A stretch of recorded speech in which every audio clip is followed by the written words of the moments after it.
Okay, everything seems to be done properly.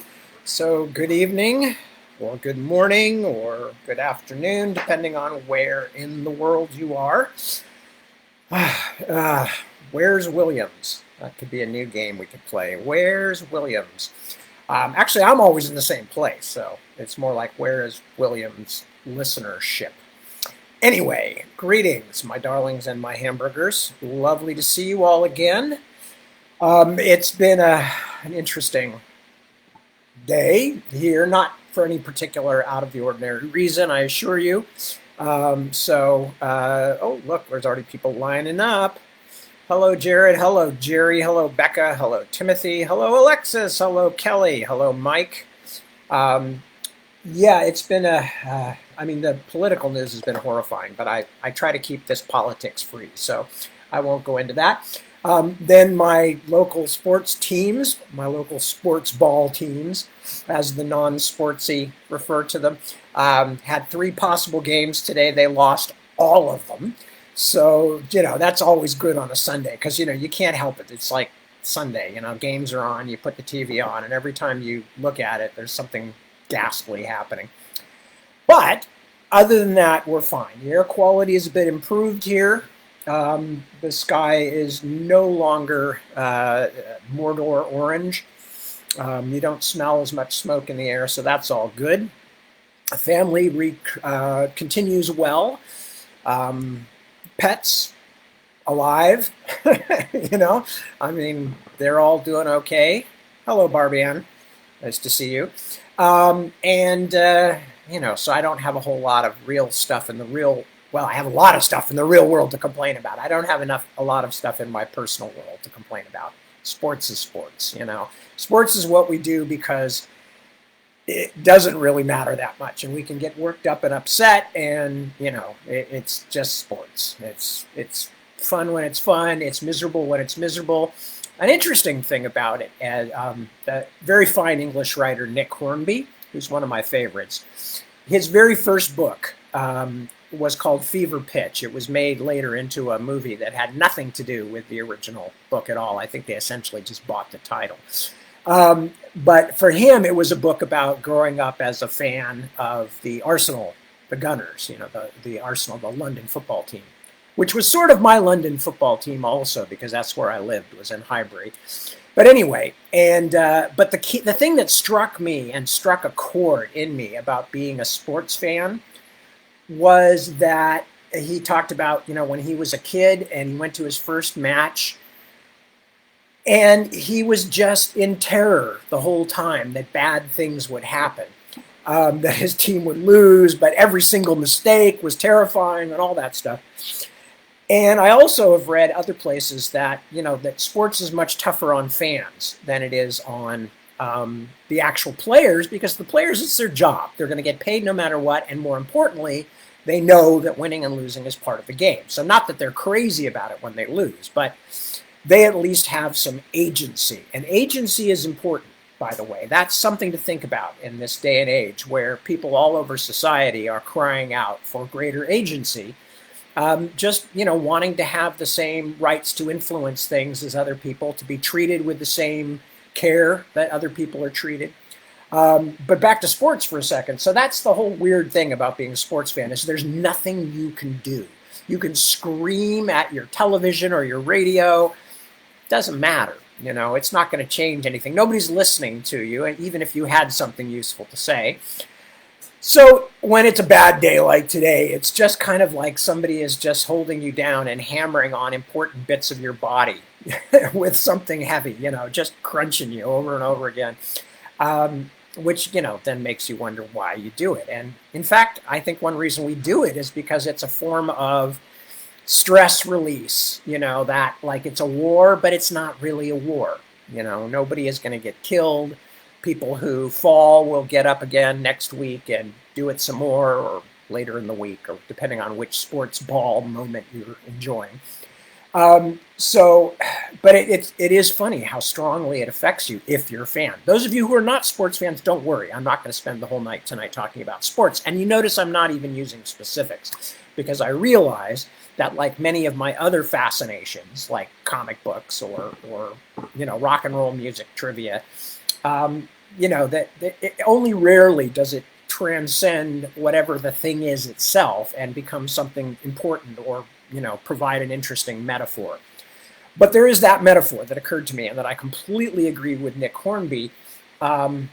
It's agency that matters. It's having some way to affect things that matters. And if you can't affect things, if you're in any situation in your life, in your society, where you can't do anything except see things happen that affect you personally, of course you're going to go nuts. You're going to be crazy about it. It's going to drive you mad, because what we all want is some kind of ability to affect the things around us. So anyway, enough on that subject. Who else has showed up? Jeremy. Hello, Jeremy. And Angie and Tony and Emily. What? Emily says, had fun enjoying the book over the weeks. We even tripled our cats. Inspiration. I'll come back to that in a second. And Emily and Jerry and Nancy have also checked in. Hello, both of you. Tripled your cats? Does that mean you've actually fed them to the point where they now weigh 30 pounds each? Or does that mean you got more cats? And how many cats did you have to begin with? If you had one and now you've got 3, okay. If you had 5 and now you have 15, I'm beginning to worry about you. If you had more than that to begin with, and then you tripled your cats, ooh, you're in trouble. I remember the very first fan letter. The first 2 fan letters I got were both kind of, what's the word I'm looking for? They were symbolic, I guess. The first fan letter, literally the first one I ever got, was a lovely fan letter about Tailchaser song. This would have been 1985, I guess. And the person wrote, like you, we love cats. We have 17 of them. And I said to my then ex-wife at the time, hey, I got my first fan letter. And she said, why do you look so strange? I said, because it's from people who are obviously insane. Certifiably crazy. Anyway, now, you can have as many cats as you want to, as long as you can take care of them. The second fan letter I ever got was from somebody saying, I liked your book, okay. Your river's going the wrong direction on your map. And I was like, oh yeah, I heard about this kind of stuff, that you're going to have people explaining to you all the things that you did wrong or they think you did wrong. That has not been my overall experience, though, over the years. Most of the people who have corresponded with me are lovely people, you can tell, and are just saying generally nice things. And if they have questions, they're very good and legitimate questions. So I honestly don't mind when somebody says, you did such and such here, and then you did it here, and it was different, and why? And, that's fine. It means people are actually caring.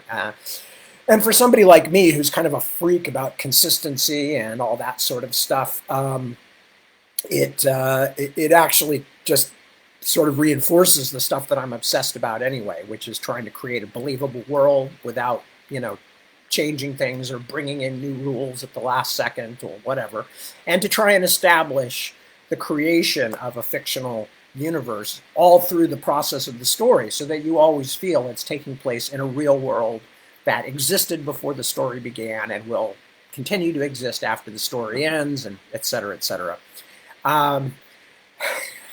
Okay, Emily has written back to explain that they were going to adopt a little kitten who needed a home, then found out that she was attached to a little brother. Yeah, absolutely, Emily. And tripling to 3 cats is quite reasonable. Even tripling to 6 cats would have been okay. But it's getting beyond that point I start to worry about. Not to think there's anything wrong with somebody, but I certainly worry about what they're letting themselves into. 3 cats is fine. We oftentimes had 4 dogs and 3 cats at any given time. We don't at the moment. We have a lower muster count of pets, but anyway. And Timothy, hello, and thank you for the kind thing about answering the letter. That was back when I could answer mail, and I did my best to answer all of them. And Alexis, we are so glad that you got to come home. Alexis is an old online friend. Not old. Alexis isn't old, I'm old. But Alexis was recently in the hospital and apparently got to come home today. So hooray. And as Alexis says, so much yay. And I totally and heartily agree. So, anything else I need to tell you folks about before we pitch into what will probably be the last of Tailchaser's song? Can't think of anything. As I mentioned last night to the group that was listening then, only a few of whom overlap, I think. If you are not already on the mailing list, please feel free to get on our mailing list. And I can give you information on that, but it'll have to be next week in terms of what the specifics are. It's basically getting a hold of Deborah. Deborah has a way to get a hold of her that she hands out. But it's a good way to keep up to date with the stuff that we're doing and that I'm doing. And I always write something for each newsletter. So it may not be interesting or original, but, well, no, it is original. It may not be interesting, but at least it's original. I'm not just recycling stuff that I'm already posting on Twitter or Facebook. And it tends to be more in depth than anything I would put online in terms of what's actually going on. And I just, in the last newsletter, wrote a long piece about what the COVID-19 delays are doing to the various books, my various books, etc. So I promise I will come back next week with proper information, because we'd love, if you're not on the mailing list, we'd love to have you on the mailing list. And as I said then, we do not do anything weird. It is strictly for us. No one else gets it. We don't share it with other entities of any kind, let alone, any companies or anything. And we don't use it ourselves for anything really, except mailing out the mailing list, or very occasionally, like when we did merchandise, I think we mailed out something to say, we're doing merchandise. If you're interested, here's where to go. You're not going to be getting something in your mail every couple of days. I'm not going to be offering you medication for erectile dysfunction or anything like that. It's strictly legitimate. It's only us. It's Deb and me. That's our business. Ever since we got to the point where we couldn't keep an assistant anymore, it's just us. So we're not doing anything weird with anything. We don't even have the time. Even if we really were rotten bastards deep down and wanted to sell your information, we wouldn't even know where to start. I realize that's a pretty unimpressive guarantee, but it's the truth. I mean, we wouldn't anyway. I hope that's clear. Okay, so now that I've talked about all this nonsense and bibble-babbled for a few minutes, I think I'll get ahead with the book. Now, we do have 3 chapters. I may go a little time. I don't know. I literally have no idea how long this is going to last. And it may go a little bit past the beginning of the hour, or I have about 45 minutes. It may end before that. I don't know. If it ends before that, I'll probably say a few words and then cash out.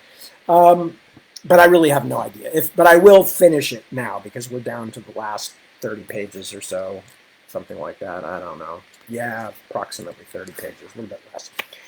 Anyway, so Tailchaser, for those that, if you don't want to hear, here's the spoiler. Okay, I don't know why you guys would be on listening to the new chapter if you didn't want a spoiler for the last chapter. But basically, Friddy and his friends have escaped the mound, and the worst is apparently over.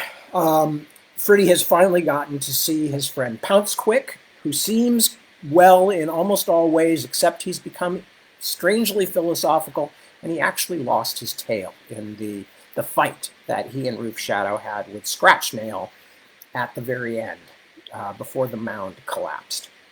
So Tailchaser has met Pouncequick, though, but Pouncequick is still Pouncequick. And that's where we are, and Friddy is now trying to figure out what he's doing in the world, what the world is going to be like, etc., etc. So, chapter 31. The best is like water. Water is good. It benefits all things and does not compete with them. It dwells in places that all disdain. That is why it is so near the Tao. And that is from Lao Tzu.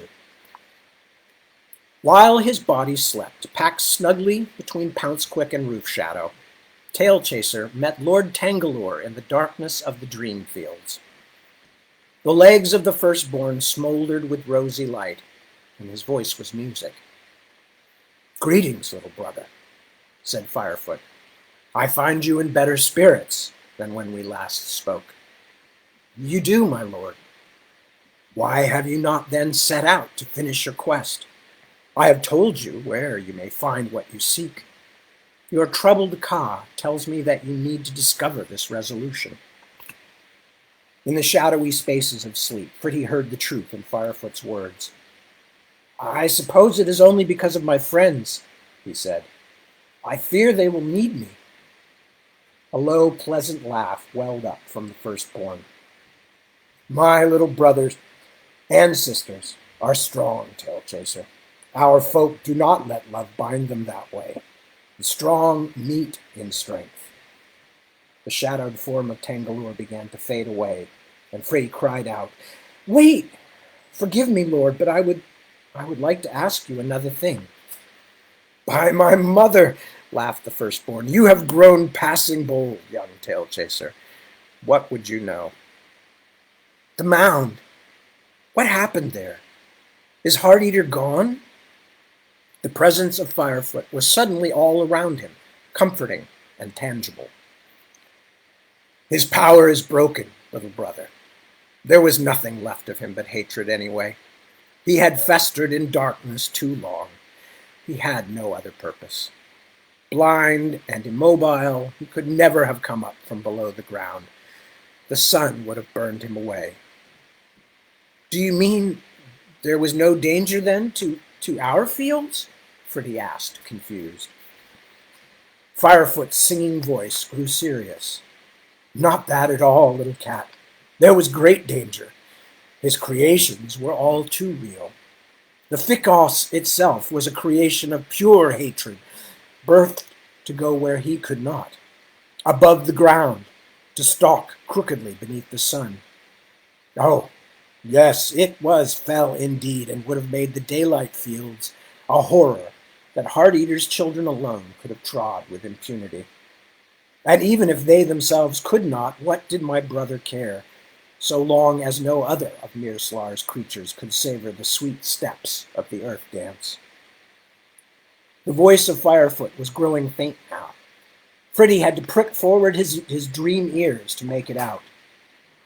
Like all ancient, unreasoning hatreds, the Ficos was mindless, all-destroying.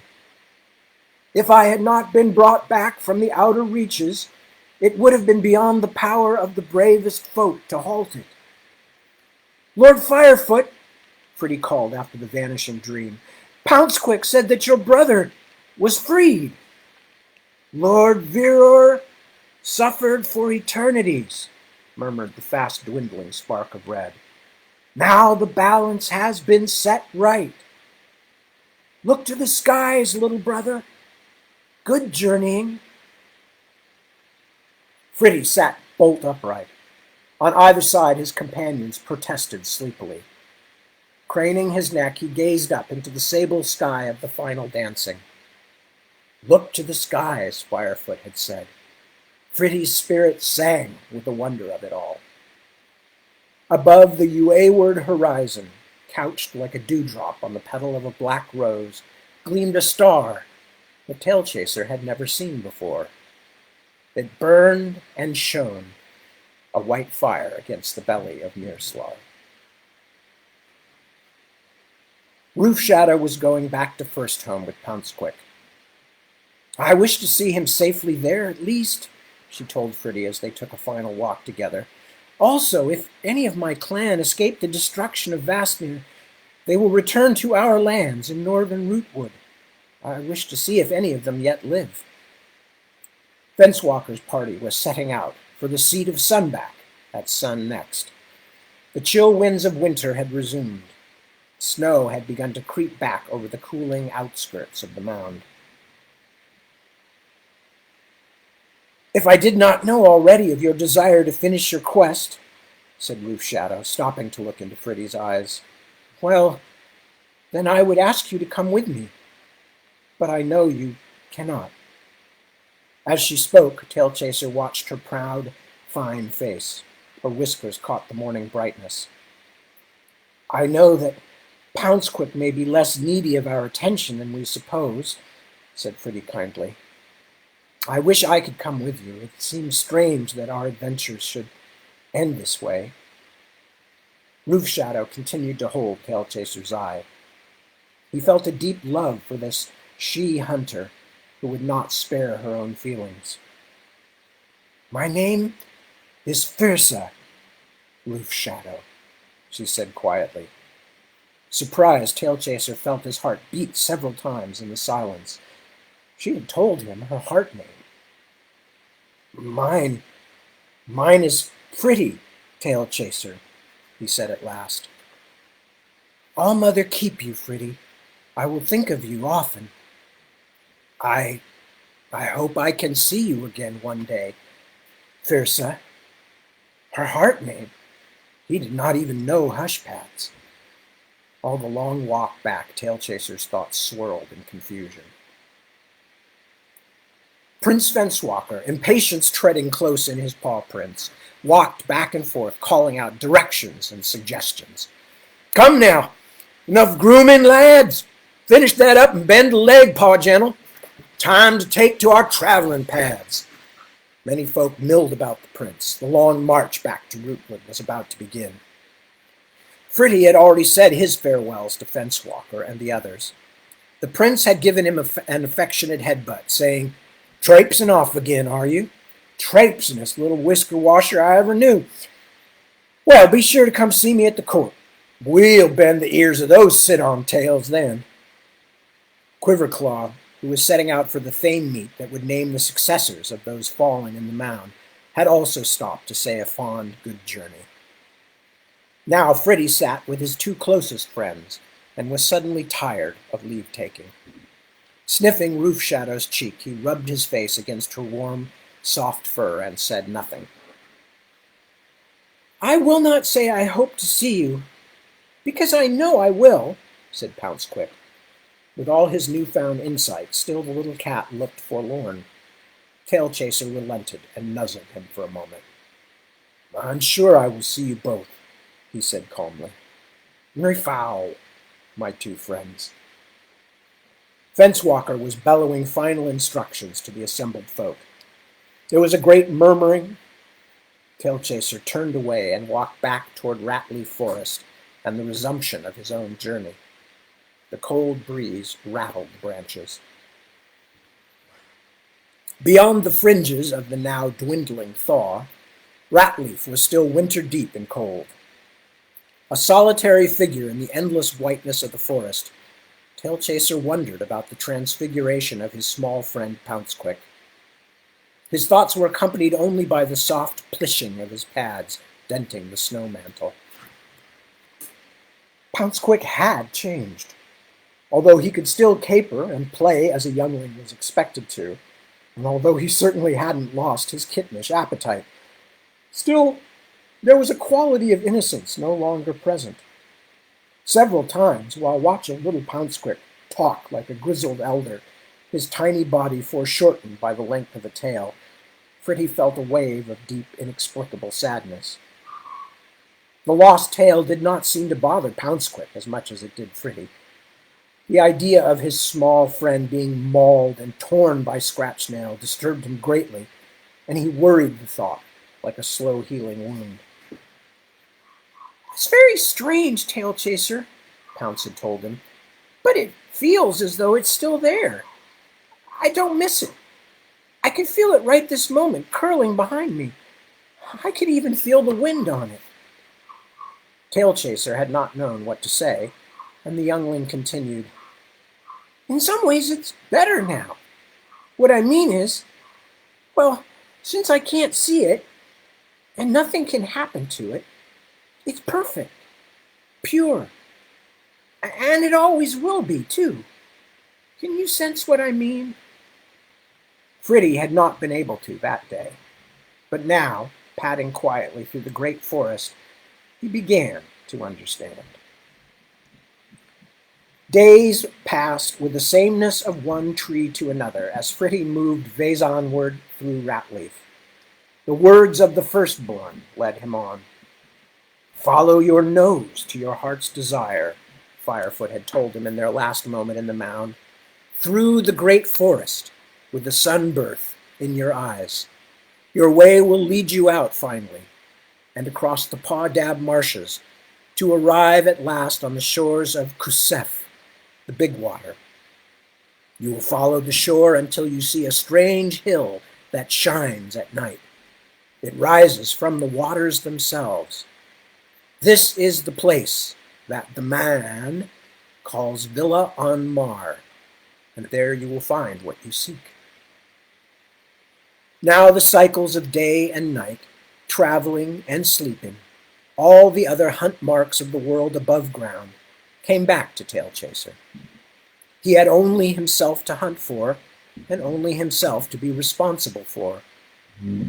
Like the silver prill fish that leaped and splashed upstream in the heights of the caterwaul, so the sons of Friddy's journey bounded across the sky, one following closely upon the other. In this way he journeyed through Ratleaf. The old forest was slowly coming back to life. The cave-sleeping Garn came grumbling up from their rest. The graceful Tesri, bucks and does and a few stilting fawns, ran delicately on the drifts. Tailchaser felt his affinity for this world come flowing back. The horrors of the mound began to recede. He was one of the earth's children, and even the long season below the ground could not destroy his knowledge of the dance. He reveled in every sign of fading winter, and of the return of life to once haunted Ratleaf. 20 suns had risen and set since he had left his friends, when Tailchaser at last found himself approaching the far edge of the forest. The last 2 days' journeying had brought him to a place where the land began to slope gently downward, and the air beneath the great trees had a strange tang. Every breath was filled with moisture, not hot like the great flume, but cool as stone, salty as blood. He had never scented anything like it. Every inhalation quickened his heart. Coming down the last highlands of Ratleaf one morning, Friddy became aware of a great, slow sound. Like the contented purring of the All-Mother, it rose up through the vegetation below him, vast and dignified. As he paused for a moment along the spare trees of the Ratleaf fence, he could see something gleaming before him. A second sun, a twin to the herald of smaller shadows which hung low in the sky, seemed to shine up at him through a gap in the uneven tooth of the forest fringe. Abandoning his grooming, Friddy climbed to his feet and padded farther down, tail waving in the slight breeze like a willow limb. As he neared the gap, he saw that it was not another sun, but a reflection, impossibly huge. He stood between two ancient redwoods and gazed out across the swiftly dropping slope, across the beginning of the marshes. He caught his breath. The big water, burnished like wind-polished rock, stretched away to the horizon. Mighty Kusef, as red-golden as Fencewalker, held and returned the burning reflection of the sun like a glowing mote in the eye of Harar. Kusef's sounding call, patient and hugely calm, floated up to the promontory where he stood transfixed. He watched all morning as the eye of the sun rose into the sky and the big water became in turn golden, then green, and finally, at smaller shadows, took on the deep blue of a nighttime sky. Then, with Kusef's unanswerable voice still filling his ears and thoughts, he resumed his descent down into the marshes. The Paw Dab marshes stretched from the shores of Kusef southward, flanking Ratleaf Forest on her Vezon edge until they ended at last on the banks of the Caterwaul. The marshes were flat and chill, and the wet, spongy ground sank beneath Tailchaser's paws as he walked. Never, from the time that he entered Paw Dab until he finally left it again, were his paws dry. For days on end, the salt scent of the big water was in his nose and its voice in his ears. Like the sound of his mother's purr when he had been a nursling, the call of Kusef was the first thing he heard when he woke up. The roaring of the waves lulled him to sleep at night, coming to him across the great marsh as he lay curled in a bed of reeds. The marshes, too, had sensed the loosening grip of winter. Fritty was able to make many a meal on marsh mouse and mud rat and other stranger creatures that proved nonetheless good to eat. Often, at his approach, unfamiliar birds would start up screaming from their nests hidden in the weeds, but Fritty, hunger sated, would only stand and watch them fly, marveling at their bright colors.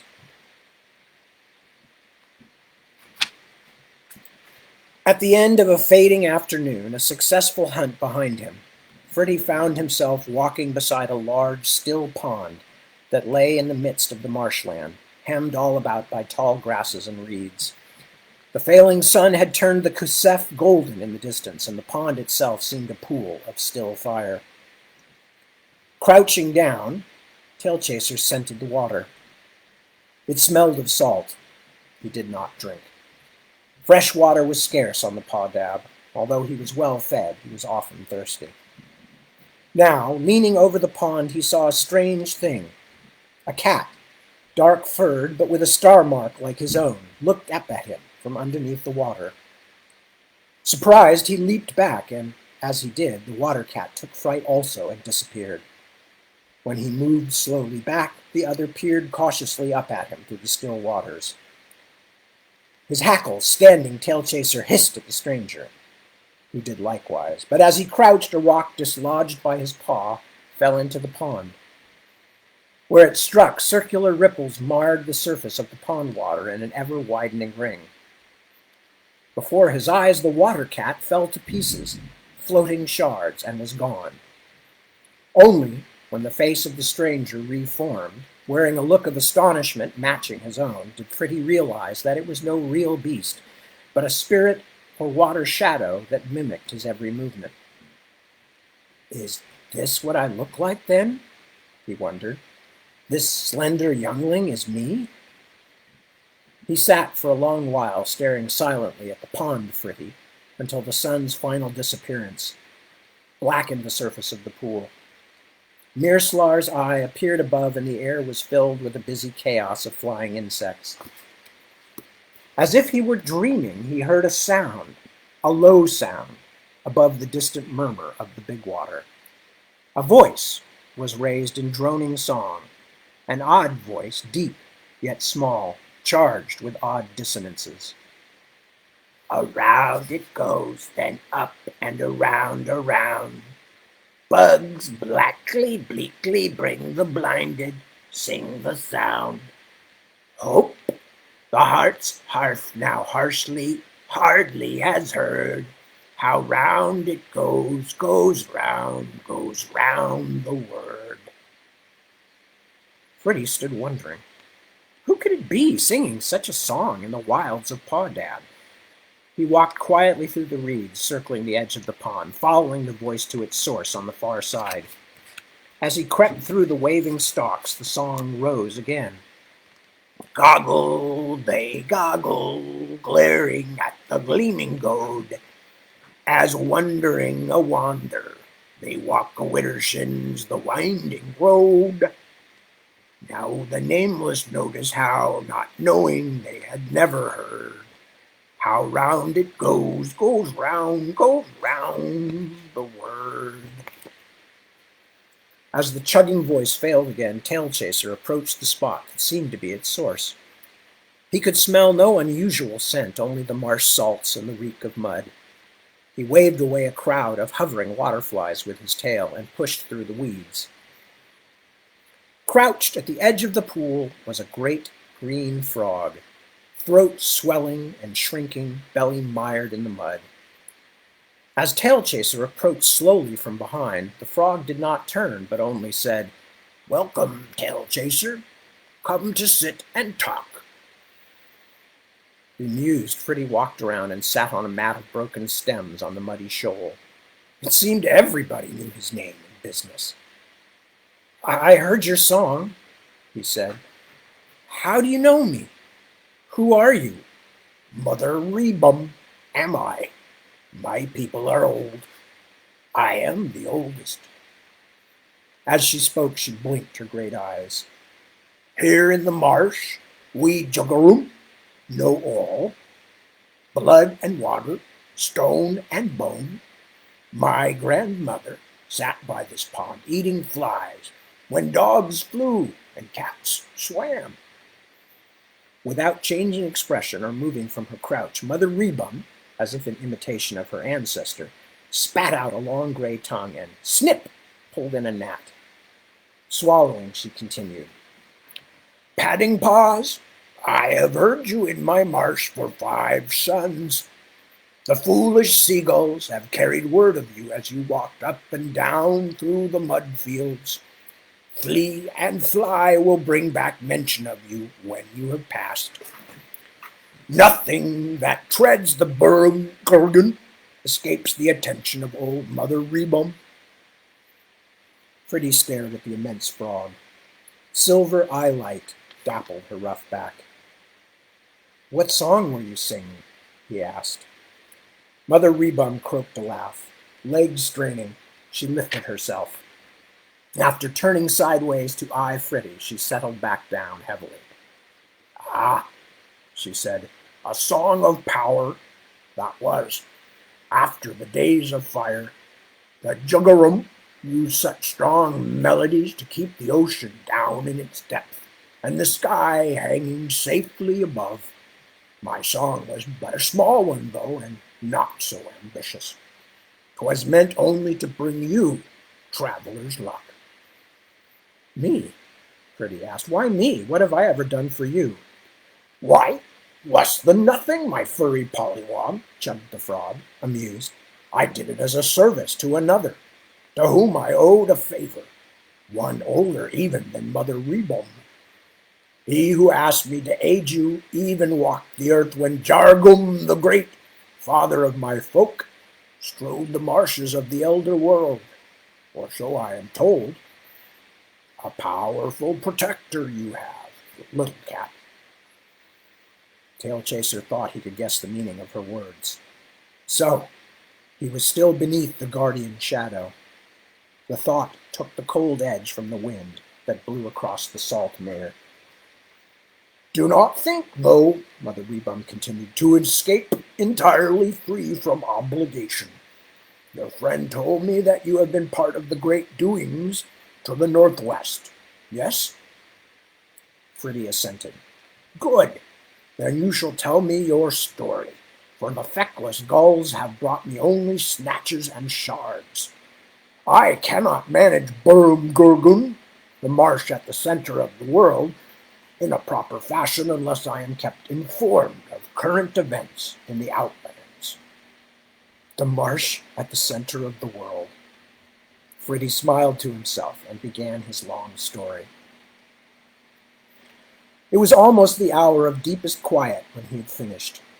Mother Rebum had sat still throughout the entire tale, her goggle eyes watching him closely. As he ended, she blinked several times, then sat silent for a moment, her throat puffing in and out. "Well," she said finally, "it sounds as though there have indeed been many great splashings in the ponds of the catfolk." She paused to pluck a low-flying insect from the night air. "Heart-eater was a force, a great force, and his fall shall birth many ripples. I see now why your spirit is troubled, little furback." "Troubled? Why do you say that?" "Why?" Mother Rebum chugged. "Because I know it. I watched you when you saw the water shadow. I have listened to you sing for half the night. Your heart is in confusion." "It is?" Fritty was not sure he liked the turn the conversation had taken. "Oh, yes, my brave questing tadpole. But fear not. If you but take my advice, you will find your way happily. Remember this one thing, Tailchaser. All your troubles, all your searching and wandering, struggling, they are as one small bubble in the world pool." Fritty felt chastened and a little angry. "What do you mean? Many important things have happened since I left my home. I was not responsible for most of them, but I played a part. It is even possible that things would have gone worse had it not been for me, he finished with some pride. That I will grant you. Please don't bristle so, chuckled the old frog. But answer me this. Has the snow covered Vastner? I suppose it has by now, yes. What of it? It will be spring soon. Exactly, my minnow. Now, have the birds returned to Ratleaf? Tailchaser was not sure he saw the point. Many of the fluffas have made their way back. That is also true. Mother Rebum smiled, a green, toothless smile. Very well. I shall ask you no more questions. I can see for myself, here in my lily pad home, that the sun still crosses the sky each day. Do you understand yet? No, said Fritty stubbornly. It is this. By the time another winter comes and passes into another spring, Vastner Mound and all the works of Hearteater will have disappeared entirely, lingering only in memory. Before too many more winters have come and departed, you and I also will have disappeared, leaving behind only our bones to be the home of tiny creatures. And do you know what, brave Tailchaser? The world dance will falter not a step for any of these passings. She brought herself up heavily to her front legs. Now, friend cat, I must away and dunk these old bones in a mud bath.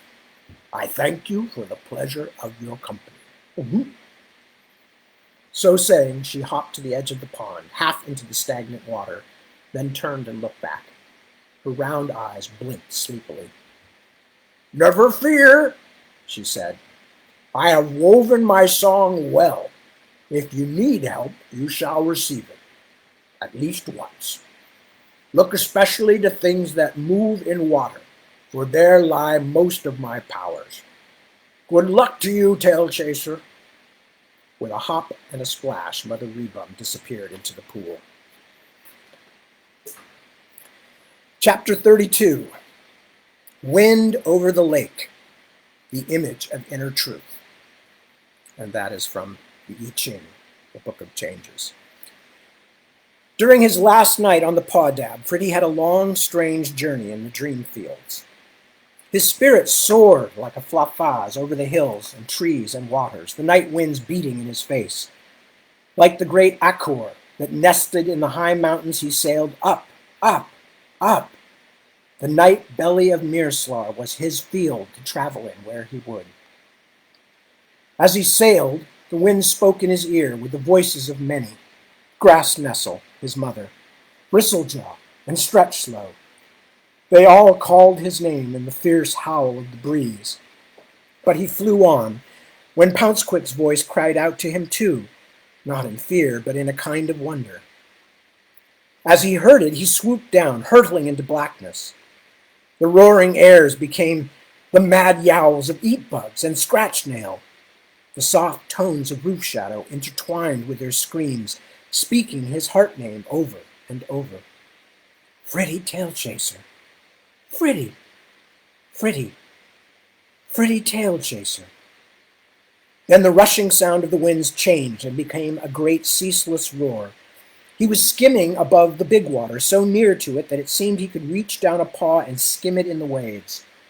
Salt wind flattened his whiskers, and the night sky around him was empty, but for the sounding of Kusef. A bright flash, like White Wind's star, appeared above the horizon. Carried rapidly nearer on the broad back of the wind, he could see the light gleam, then fade, then gleam again. A great gray tail stood up from the waters of Kusef. It towered above the waves, and at its summit the light he had seen burned like sky fire.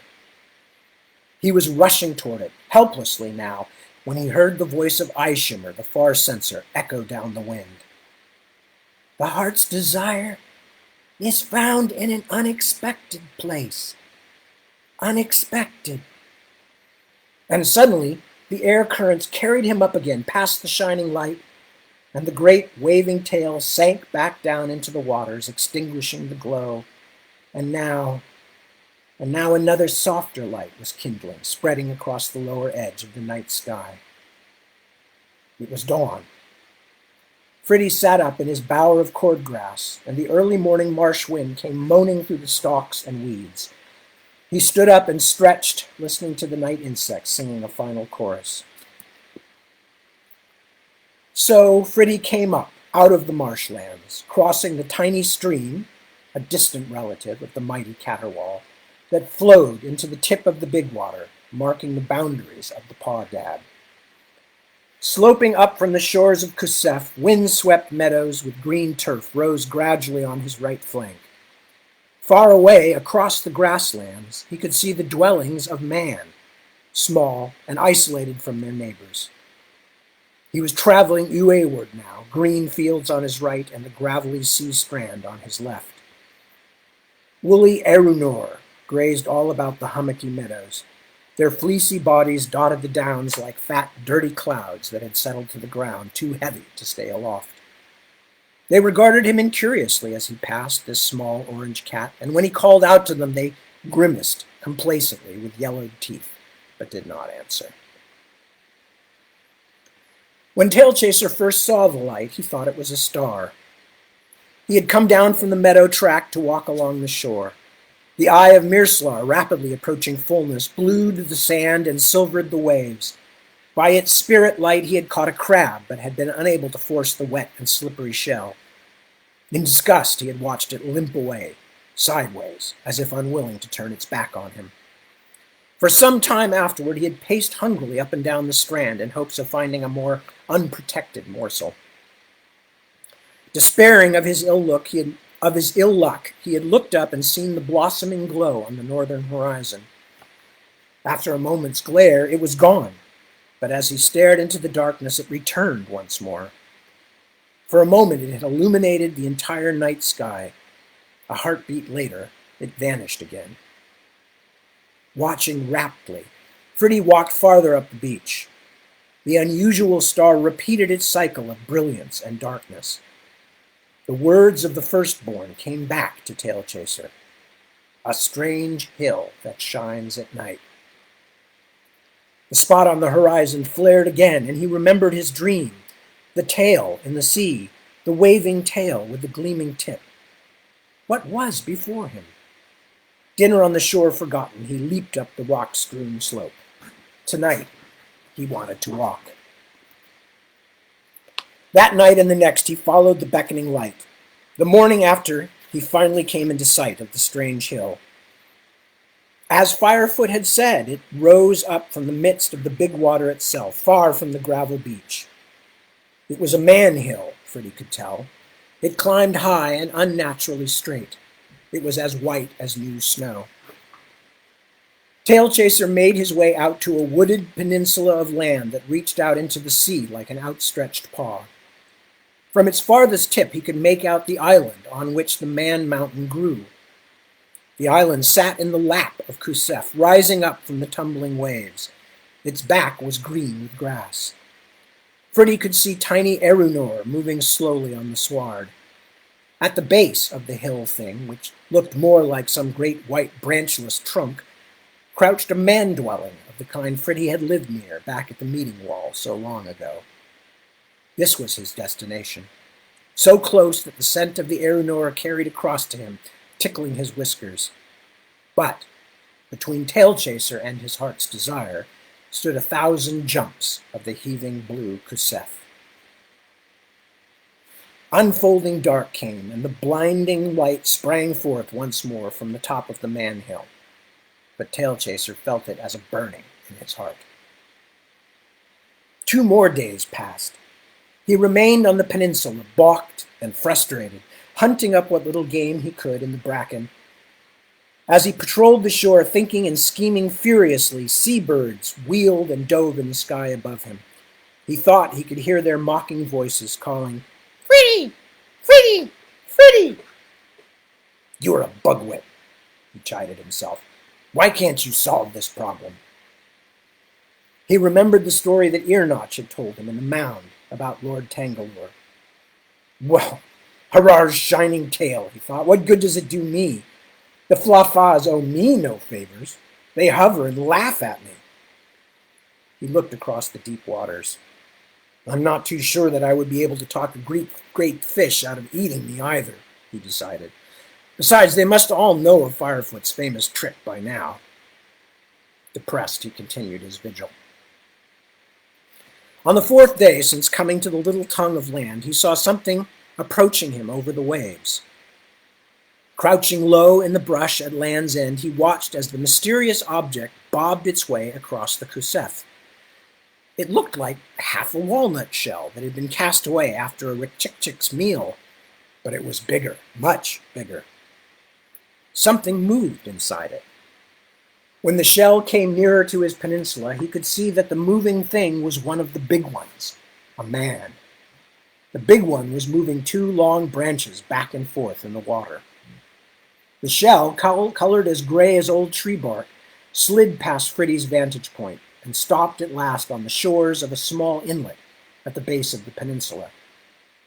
The man climbed out. After fussing for a while with some sort of long vine, he stamped his feet and walked away across the meadowlands toward the other man dwellings. Fritty ran excitedly down the peninsula, bounding over roots and stones. When he reached the inlet, he looked cautiously about. The big one had disappeared, then loped down to examine this strange thing. He sniffed it. It was obviously no walnut shell, but rather something man-built. It was twice as long as the big one was tall. The gray color was flaking off on its side, showing wood beneath. It smelled of the Kusef, and of man, and of fish and other things he could not identify.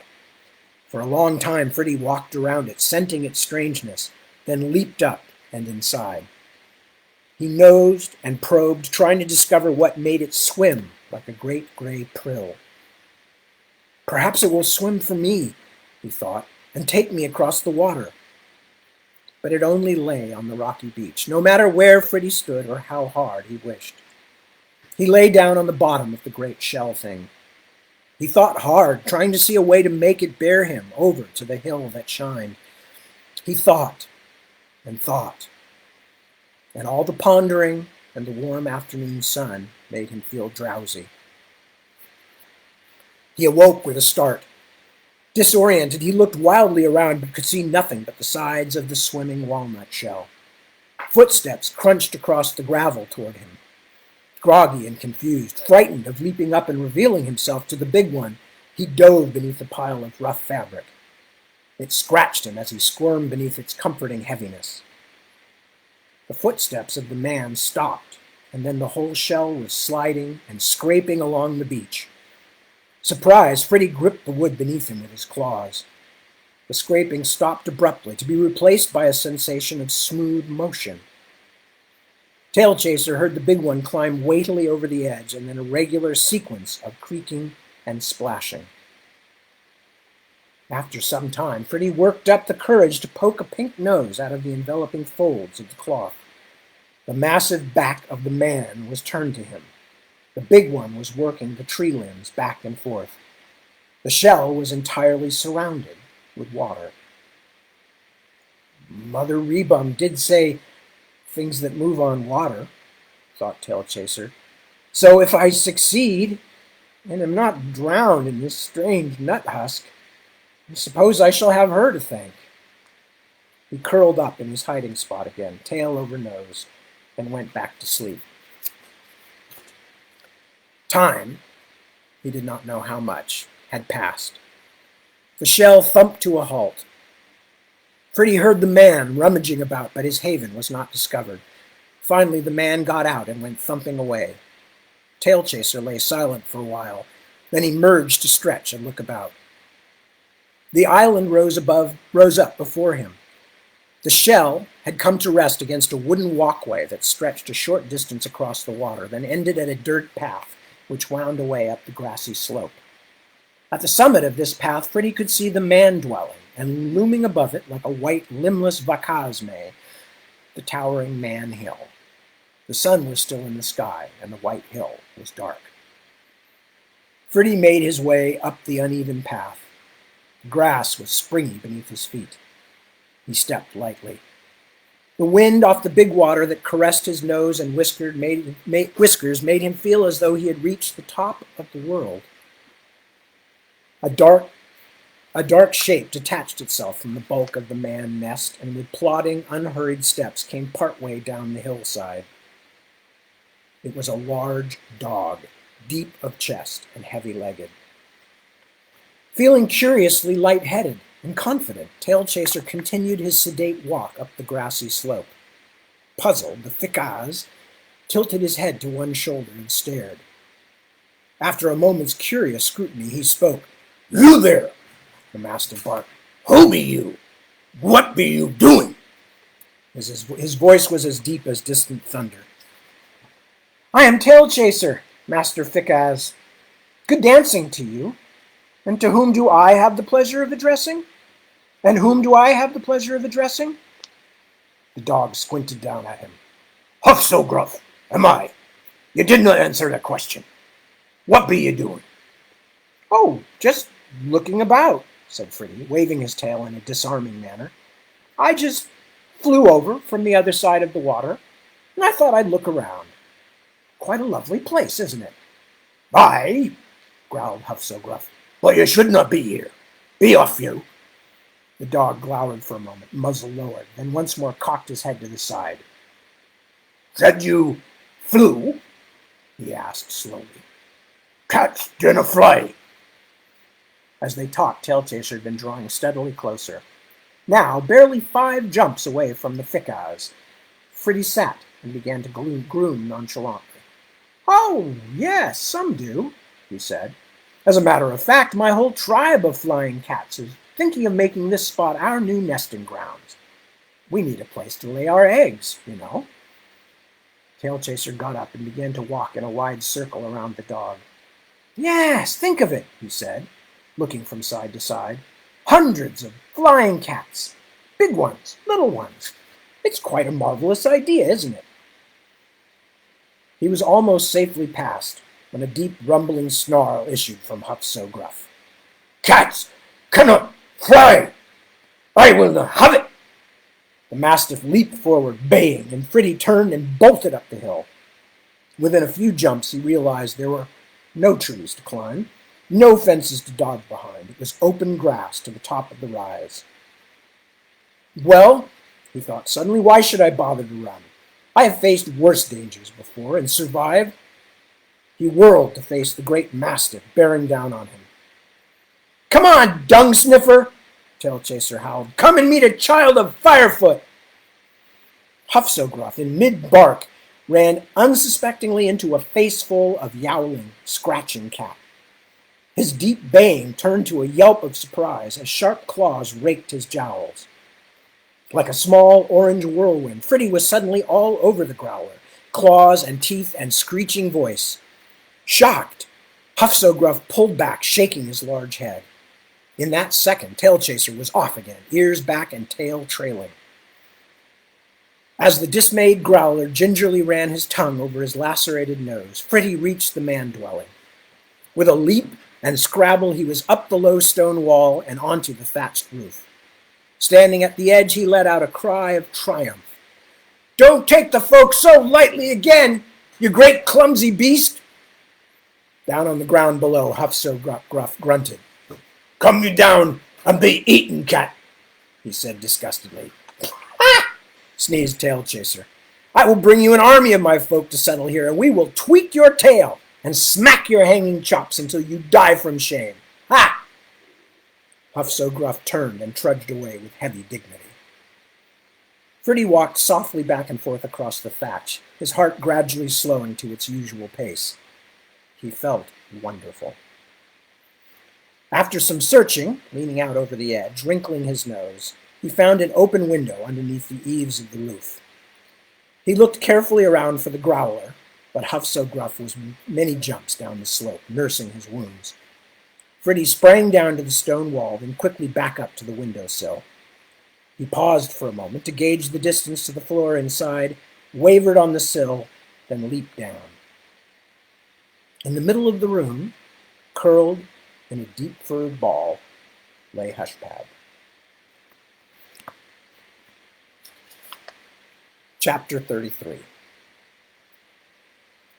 A certain recluse, I know not who, once said that no bonds attached him to this life, and the only thing he would regret leaving was the sky. Yoshida Kinko. She did not appear to recognize him. He stood before her, back arched and legs trembling, and could not speak. Hushpad raised her head languidly and stared at him. Yes? What do you want? Hushpad, he choked. It's me, Tailchaser. The Phelan's eyes opened in surprise. For a long moment both cats were still. Hushpad shook her head wonderingly. Tailchaser? My little friend Tailchaser? Is it really you? In a heartbeat she was up on her paws, then they were together, sniffing, rubbing noses and muzzles. Fritty felt a great warmth in his breast. Soon the room was filled with the drowsy sound of purring. Later they lay nose to nose while Fritty told Hushpad of his travels and adventures. At first she was full of praise and wonder, but as the story wore on, she asked fewer questions. Eventually she fell entirely silent, grooming Fritty contentedly as he talked. When he had completed his tale, he rolled over to look at Hushpad. You must tell me how you came here, he cried. I went down into the depths to find you. Yet here you are, safe. What happened? Hushpad arched her chin. It was very brave of you, Tailchaser, really, going after me like that. All those terrible creatures, too. I am quite impressed. My own story, I'm afraid, is nowhere near so exciting. Please tell me. Well, it's very simple, really. One day, it seems so long ago now, the man simply put me in a box. You know, like a sleeping box, but with the top covered. Well, he didn't really put me in the box. Actually, there was a little bit of prillfish in there. I'm very fond of prillfish, of course, or I simply never would have gotten in. I was in the box for ever so long, but I could see out through some holes in it. We traveled and traveled, that came at last to the big water. We got into a shell thing and swam across the water. I rode in the shell thing, said Fritty excitedly. That's how I got here. Of course, Hushpad said absently. Well, that's how I came to this place. I think it's very nice here, don't you? But how about the growler? Asked Tailchaser. Don't you ever have trouble with him? It seems as though he would make this a dangerous place to live. Huff so gruff, she laughed. Oh, he's really just a big kitten. Besides, I don't go out much. It's so nice and warm in here. And the man gives me such nice food. So nice and warm. She trailed off. Fritty was disconcerted. Apparently Hushpad had never been in any danger. Did you think of me often? He asked, but there was no reply. She was fast asleep. When the big one came into the room and found them lying together, Tailchaser sat up, bristling. The man approached slowly, making low noises. When Fritty did not run, the man leaned down and stroked him gently. Tailchaser pulled away, but the big one did not move, only crouched with paw extended. Fritty moved hesitantly toward it. When he was close enough, he gave it a cautious sniff. The man paw smelled, interestingly enough, of fish, and Fritty closed his eyes, nose wrinkling with pleasure. The man placed something on the floor near him. He recognized it instantly. It was a supper bowl. One scent of its contents and Tailchaser's caution evaporated. The big one scratched behind Fritty's ear as he ate. Fritty did not mind. Hushpad seemed different. The slenderness and grace of her paws and tails were unchanged, but she had become a good deal plumper, round and soft beneath her glossy fur. Neither did she seem as energetic as she had once been. She preferred sleeping in the sun to running and jumping. Fritty could only entice her into games with great difficulty. "You always were very bouncy, Tailchaser," she said one day. He felt hurt. She was pleased to see him, of course, and enjoyed having a companion to chat with, but Fritty felt unsatisfied. Hushpad just did not seem to understand all that he had gone through to find her. She did not pay much attention anymore when he told her of the wonders of First Home or the majesty of the First Walkers. The food was very good, though. The big one gave them lovely meals and was always kind to Tailchaser, stroking and scratching him and allowing him to roam at will. Fritty did not get along quite so well with Huff-So-Gruff, the dog, but they maintained an uneasy truce.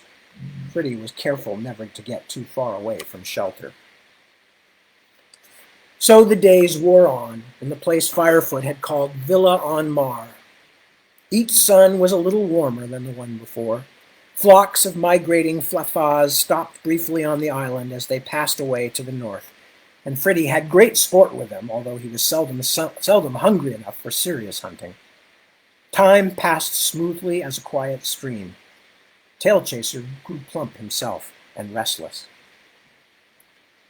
One night in high spring, as Mirslar's eye approached another fullness, several big ones came across the Kusef in a large shell to visit the man. The nest was full of big ones, and their booming voices echoed everywhere. Several of them tried to play with Fritty. Big, grasping paws jerked him up in the air and squeezed him, and when they held him close to their faces, their unpleasant breath made him squirm. When he pulled away, the booming voices roared.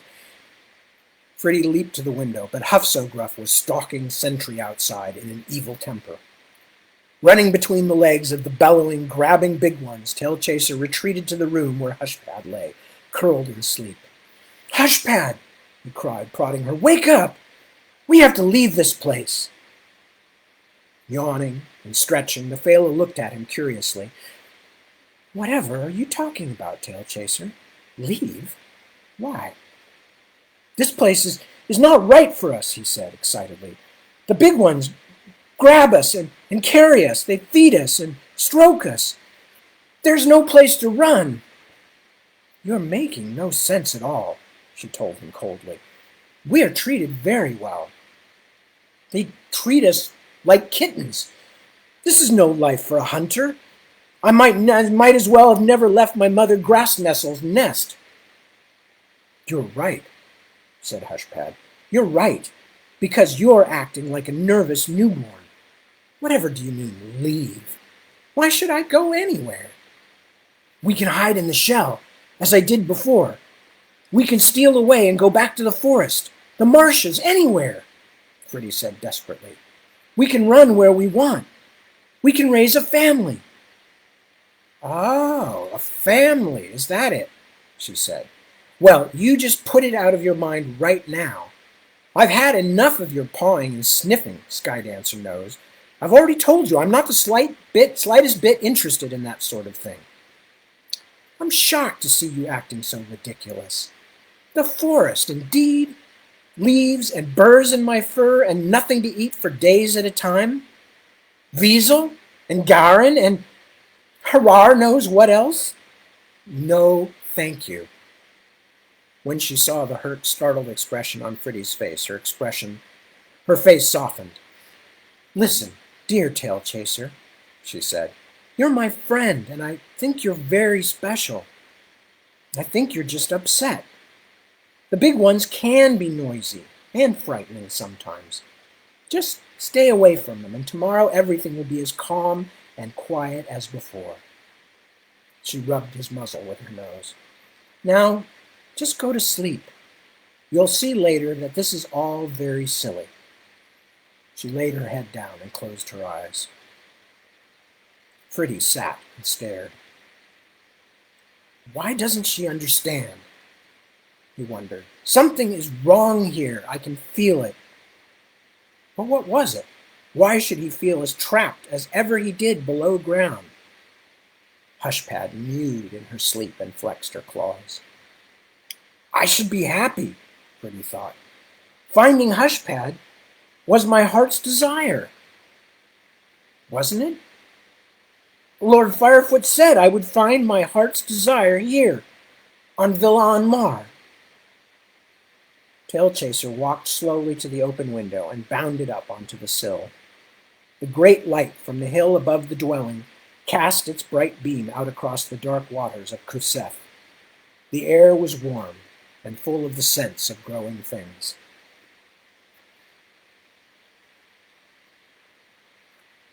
When the shell thing bumped against the shore again, Fritty emerged from his hiding place. He bounded past the startled big ones, out of the shell and onto the gravelly beach. The man flock made noises of surprise.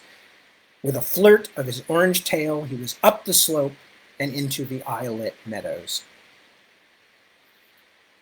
Fritty stood on a grassy hill and thought of all the things he would do. Pouncequick waited for him at First Home. He must see him again. And his friends at Meeting Wall, of course. What stories he had to tell. So many places left to see. And Roof Shadow, of course. Fursa Roof Shadow, dark and slender as shade. A night bird trilled. The world was so big, and the night sky was so full of glimmering light. Like a fire, like a star that burned in his heart and head, it came to him then. He understood. He laughed and bounded and then laughed again. He leaped and whirled on the hilltop, and his voice rose in delight. When his dance was finished, he sprang down the slope and ran singing into the fields, his tail waving behind him. Mirslar's eye watched calmly as his bright form vanished into the tall grass. And that's the end. And because we've run over a few minutes, I'm going to stop there. But maybe if you want to, next time, I might talk a little bit about having now reread Tailchaser for the first time in many, many, many, many, many years. And I'd be interested also to hear what anybody had to say or any questions people had to ask. But I'll probably also have something to read as well. But I'm not going to do it tonight because it's already past 8. So with that, I want to say thank you once again, especially for those of you who made it through the entire book with me. Very impressive. And I appreciate it mightily. And remember, be good to yourselves, be good to your family, friends, loved ones, neighbors. Heidi-ho, neighborinos. Take good care of everybody that you can take good care of, and people will take good care of you, too. And thanks again for joining me and allowing me something to keep life normal, or at least a little more normal, every week. So I will see you again next Sunday, first at 2 o'clock in the morning, my time, and then at 7 o'clock in the evening,